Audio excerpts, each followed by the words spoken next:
Chapter 14. Pursuing Eve. It's sometime Friday evening, and I am somewhere over the Atlantic. I have spent this last week going from the hotel to the studio with Ryan and back again, avoiding people wherever possible and trying not to let the anticipation get to me. You know when there is someone you are avoiding because you may have said or did something wrong and you haven't made it up to them yet. Then you spot the person across the crowded room, and your heart starts to beat faster, whilst butterflies parade around in your stomach so much that you start to feel nauseous. Maybe that's not a good analogy, but that's kind of how it's been for me this last week. Except it's not a person that I'm avoiding, but rather dwelling on my problems. And it's very difficult. Work, eat, sleep, eat, work, sleep. That's what I've been doing. Only my job existed for me this week. And then I went and booked myself on this flight. Nice one, Mike. Why? Because I have hours and hours and nothing to do to fill the time. This is very dangerous. I've been trying to get some sleep, but my bladder woke me up, and now I'm awake. The plane's engines whine in the loud monotone as we cruise through the black sky. The cabin lights are low, and many other passengers are sleeping. I'm in a window seat. Lifting the half-lowered shutter on the window, I peer outside. I can see the wing forward of me, and the moonlight is reflecting off it, but I can't see the actual moon. It looks like it's probably a nice clear night out here. I think I can see faint lights far below, like those on a large ship, but I can't be sure. It could just be my imagination, or the moonlight on the ocean. Holding up my watch, I try to catch some of the faint light in here with the dial so I can see what time it is. It's after midnight, although I'm still on British time. When we land in New York, it should be about 12:30 p.m. local time, and since the East Coast is about 5 hours behind the UK, this is going to feel weird. After the best part of 8 hours in the air, I'm only going to have lost something like 3 hours. You never get used to it. And that's not the best part either. After killing an hour at JFK, I'll board the connection to LA, and another few hours in the air ahead of me, and I'm still travelling backwards through the time zones. The West Coast is 3 hours behind the East. I think the flight time pretty much cancels out the time difference, and we are due to arrive, if memory serves, sometime after 3 in the morning, local time. I've tried watching the in-flight movie, but it's not interesting enough to hold my attention. Plugging the headphones into the jack in the armrest, I search the audio channels for music. A familiar piano intro fills my ears and I stop at this channel. Making my way downtown, walking fast, faces pass and I'm homebound. Staring blankly ahead, just making my way through them crowds. I stare out the window into the night, listening to Vanessa Carlton sing. And I need you, and I miss you. My thoughts already turning to Chrissy. And now I wonder. Her beautiful smiling face fills my mind, the way she tilts her head back when she laughs. If I could fall into the sky, do you think time would pass me by? 'Cause you know I'd walk 1,000 miles if I could just see you tonight. More beautiful piano. I do miss Chrissy. I haven't spoken to her all week, or even exchanged any texts. Some weeks that is normal, but it feels different this time. Maybe that's because of what happened on Sunday. I don't know. I have thought about texting her, but then clammed up with nerves and wondered what I should say. It's times like these that I think of you and wonder if you ever think of me. This song feels very apt for how I feel at the moment. Maybe it's madness. Here I am, flying halfway across the globe to try and make up with my girlfriend, and I'm thinking about another woman. Is it even possible to be in love with two people at once? Maybe Ryan's right and I am wasting my time with Eve, but it's not that simple anymore. She's now carrying my child. I can't just walk away from that. If there's any hope of making things right with her, I have to try. Even for that baby's sake, if nothing else. And I don't want to let you know I drown in your memory. I don't want to let this go. I don't. Are you ever right, Vanessa? What if I never even see that little baby? What if Eve decides to cut me off or something? And I still need you, and I still miss you, and now I wonder. Most of the background instruments drop away as she goes on in her soft voice. If I could fall into the sky, do you think time would pass us by? 'Cause you know I'd walk 1,000 miles. For some reason, I can feel myself starting to get emotional as the song goes on towards the end. If I can just see you, if I can just hold you tonight. The song ends with that haunting piano solo. I find it hard to swallow and feel tears welling up. I try to pull myself together but fail miserably. At least it's dark in here, and most of the people are sleeping. That way nobody will really notice if I lose my shit like this. The next song starts up, and I don't notice the familiar guitar intro. Too lost in my thoughts. I'll sing it one last time for you, then we really have to go. Oh, Jesus. Are they doing this on purpose? I'll tell you what, God has a sixth sense of humour. The Snow Patrol song goes on, increasing the certainty that I'm going to start crying. It's amazing what effect music can have on you sometimes. It's a drastic step, but what if Eve decides that she doesn't want to keep the baby? How far along did she say she was? A baby. My baby. We made it. Me and her. Together. Life is precious, and creating it is magical. 2 tiny little cells combine to make one, and from that grows a little life. I've hardly given myself time to think about this and let it sink in. We're having a baby. At least I hope it's mine.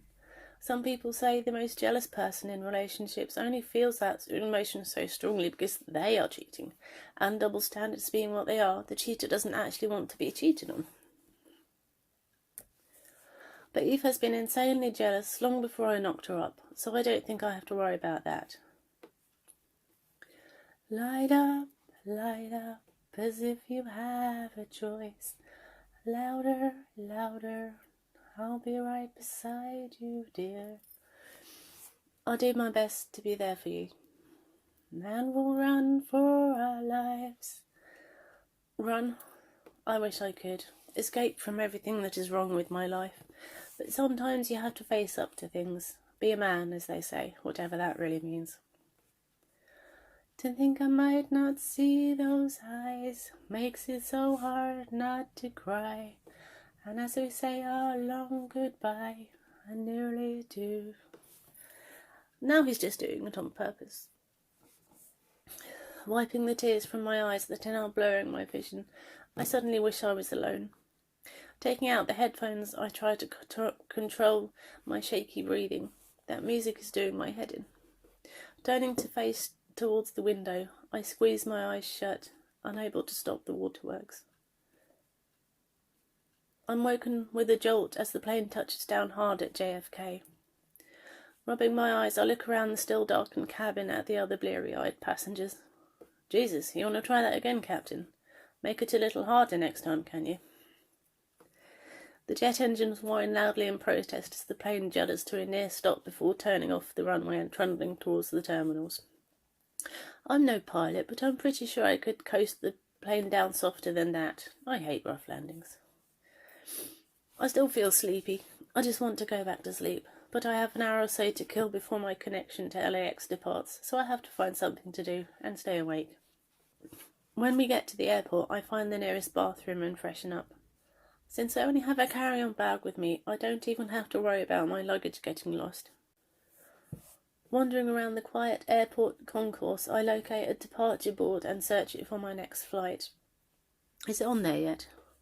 I guess it's quiet here this time of night. Even though it doesn't leave for another hour or so, my flight is number 8 on the board. I find somewhere to buy a coffee and a newspaper. Even though it's technically yesterday's edition, at least it gives me something to do. Carrying the hot, steaming cup carefully, I find a bench within sight of a departure board and sit down. Setting my bag at my feet and the cup on the empty seat beside me, I look around for a clock. We've made good time. I take off my watch and reset it a few hours back. Instead of being 4:30 in the morning, it is in fact 11:30 at night. That's weird, as if I wasn't tired enough already. Strapping my watch back onto my wrist, I try not to think about the time difference. I've done this trip lots of times before, but the jet lag is a constant burden. Lifting the folded copy of the New York Daily News from where it has slipped out from under my arm, I review the latest local news and sports stories. Page 1 leads with some political scandal involving some insignificant politicians I've never heard of before. Flicking past that, I skim through some human interest and crime stories in the following pages. Flipping to the sports at the back, I see the Yankees are playing at home this weekend against Cleveland. I don't know what chance they have of winning the World Series, though. The Yankees had a winning streak back in the late 90s, but after about 3 or 4 straight wins, they lost to Arizona back in 2001. Maybe this is their year again. Who knows? Sighing, I fold the paper up and set it aside before checking the time. Half an hour has passed already. Lifting the coffee, I take a mouthful. It's pretty cold now, but I don't mind too much. Looking up at the departure board, I see my flight is now number 4 on the list. The flight listed at the top of the board should already have left. It's an 11:55 to Lima. The time is now a little after midnight. Number 2 is a 12:15 to Brussels. That is marked as taxiing. The third flight is 12:30 to Santo Domingo, marked as checking in. Then there is the 12:40 a.m. to LAX, the one I'm waiting for. Looking around, I see a few other people waiting, but it's quiet in here at the moment. Not like the bustle and noise you get during the daytime. I prefer it like this, though. It's almost like I'm here on my own. Maybe some people would find that creepy. I accidentally lock eyes with a passing police officer. He simply stifles a yawn and heads towards the coffee bar, his pace slow and steady. Oh man, don't start me off, please. Yawning is so contagious. There's also the anticipation. I don't know if I can handle it. I haven't seen Eve in a week, and I have no idea what kind of reception to expect. At best, she will be surprised to see me, maybe pleasantly, but that could be too much to hope for. The alternative is that she won't even be there, or will tell me to get lost. I'm both excited and nervous about seeing her. Swallowing down more cold coffee, I hope the butterflies parading in my stomach won't bring me back up again. I'm not that anxious, not yet. Just when I think I'm going to die of boredom, my flight is announced and I am able to board it. As I walk through the corridors leading up to the door of the plane, I am thinking ahead. In my mind, I am already asleep in my seat. Smiling slightly at the flight attendant guarding the plane door, I dutifully show her my ticket to check, and she directs me towards my seat. Stowing my bag in the overhead locker, I settle down in my seat and close my eyes, waiting for the plane to leave. I ignore the pre-flight safety demonstration. If you've seen it once, you've seen it 1,000 times. I think I know the drill by now. By the time the captain is lifting us up into the sky, I'm already half asleep.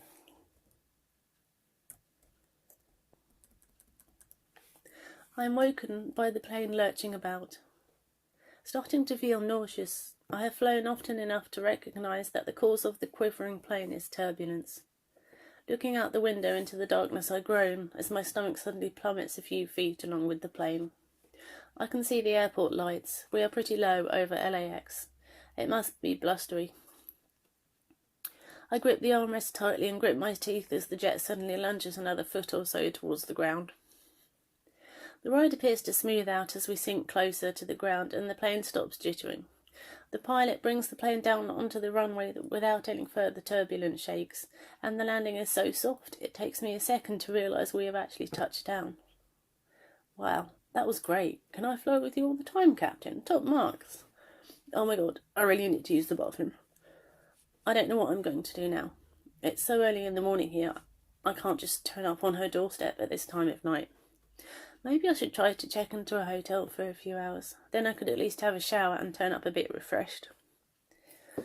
After getting through customs, I relieve myself in the restroom, splashing water on my face too. Then I search for a cafe, or restaurant in the airport, sitting down and eating a good meal. When I leave the airport, it is about 6 o'clock local time. Still too early to turn up at Eve's, but LA traffic can be crazy. Maybe it will take so long to get there, things will be okay.